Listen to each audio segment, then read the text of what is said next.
कल्पना करो तुम एक शांत कमरे में बैठे हो। बाहर हल्की बारिश हो रही है और तुम्हारे अंदर एक अजीब सी बेचैनी है। कोई कारण नहीं दिखता पर मन बोझिल है। क्या तुमने कभी महसूस किया है कि दुख जैसे तुम्हारे भीतर घर कर गया हो?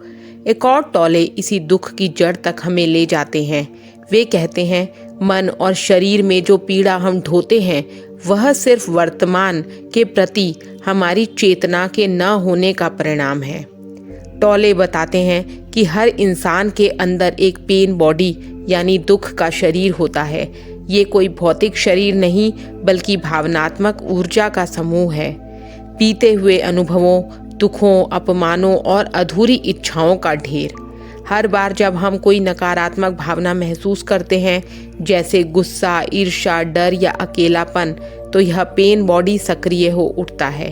यह हमें खींच ले जाता है अतीत में, जहां वही पुराना दर्द फिर से जी उठता है। टोले कहते हैं पेन बॉडी को ताकत मिलती है जब तुम उससे एकाकार हो जाते हो, जब तुम सोचते हो कि तुम वही हो। लेकिन सच यह है कि तुम वह दर्द नहीं हो, तुम वह चेतना हो जो उस दर्द को देख सकती है। टोले समझाते हैं कि हमारा मन लगातार कुछ न कुछ सोचता रहता है। वह अतीत के पछतावे में या भविष्य की चिंता में डूबा रहता है, और जब भी हम वर्तमान क्षण से दूर हो जाते हैं दुख पैदा होता है, क्योंकि वर्तमान क्षण ही एकमात्र सच है। अतीत सिर्फ स्मृति है, भविष्य सिर्फ कल्पना है। एक पल सोचो, जब तुम बहुत खुश थे, क्या तुम उस वक्त सोच रहे थे? नहीं, तुम उस क्षण में पूरी तरह जी रहे थे। वह शुद्ध नाव था। टोले कहते हैं दुख से मुक्ति पाने के लिए तुम्हें उसे टालना नहीं बल्कि उसे देखना सीखना होगा। जब भी भीतर कोई पीड़ा उठे, थोड़ा रुक जाओ, अपनी सांस को महसूस करो, अपने शरीर में उठती बेचैनी को पहचानो, उसे नाम दो। यह दुख है, यह डर है, यह गुस्सा है, और फिर बस उसे देखो, कोई प्रतिक्रिया मत दो। जैसे ही तुम अपने भीतर के दर्द को देखते हो तुम उससे अलग हो जाते हो, और उसी क्षण तुम उस पर शक्ति खो देते हो, क्योंकि चेतना की रोशनी में अंधकार टिक नहीं सकता। टोले कहते हैं ध्यान कोई साधना नहीं बल्कि एक जागृत अवस्था है। जब तुम मन के विचारों को देखते हो पर उनमें बहते नहीं हो, तब तुम सचेत होते हो। यही वह क्षण है जब तुम कहते हो, अरे यह विचार मैं नहीं हूँ, मैं तो वह हूँ जो इसे देख रहा हूँ। यह समझ जैसे ही आती है तुम्हारे भीतर शांति उतरने लगती है, और यह शांति वर्तमान क्षण का द्वार है। टोले हमें सिखाते हैं जो है उसे स्वीकारो। यही जीवन का सबसे बड़ा रहस्य है। अक्सर हम अपने जीवन की स्थितियों से लड़ते रहते हैं। ऐसा क्यों हुआ, मेरे साथ ही क्यों, काश ऐसा ना होता। पर जब तुम जीवन को वैसे ही स्वीकार करते हो जैसे वह है, तब दुख गायब हो जाता है, क्योंकि अब तुम विरोध नहीं कर रहे, अब तुम फ्लो में हो, जीवन के साथ, न कि उसके खिलाफ।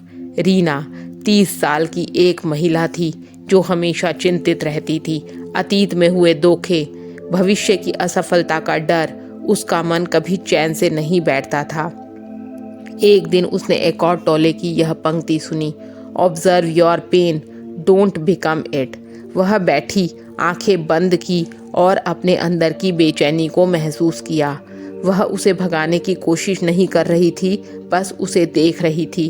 धीरे धीरे जैसे कोई बादल हट रहा हो, वह बोझ हल्का होने लगा।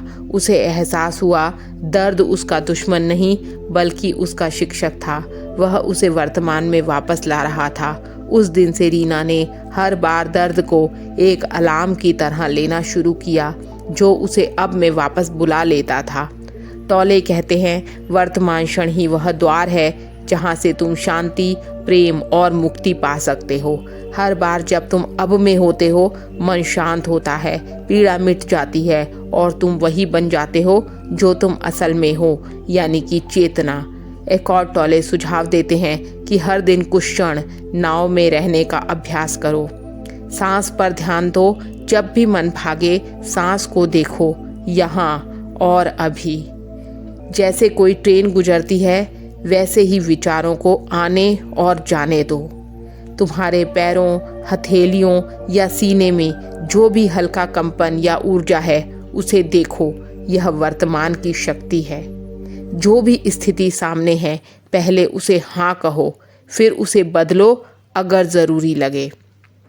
तौले कहते हैं दुनिया तुम्हें दुख दे सकती है, पर अगर तुम सचेत हो तो कोई भी दुख टिक नहीं सकता, क्योंकि अब तुम दर्द नहीं बल्कि देखने वाले बन गए हो। और यही है द पावर ऑफ नाउ। जब तुम इस पल में पूरी तरह जाग जाते हो तो अतीत की जंजीरें टूट जाती हैं, भविष्य का भय मिट जाता है और तुम्हें मिलती है सच्ची स्वतंत्रता। अब में रहो, क्योंकि यही जीवन है। अभी ही एकमात्र सच्चाई है। दोस्तों, वीडियो पसंद आई हो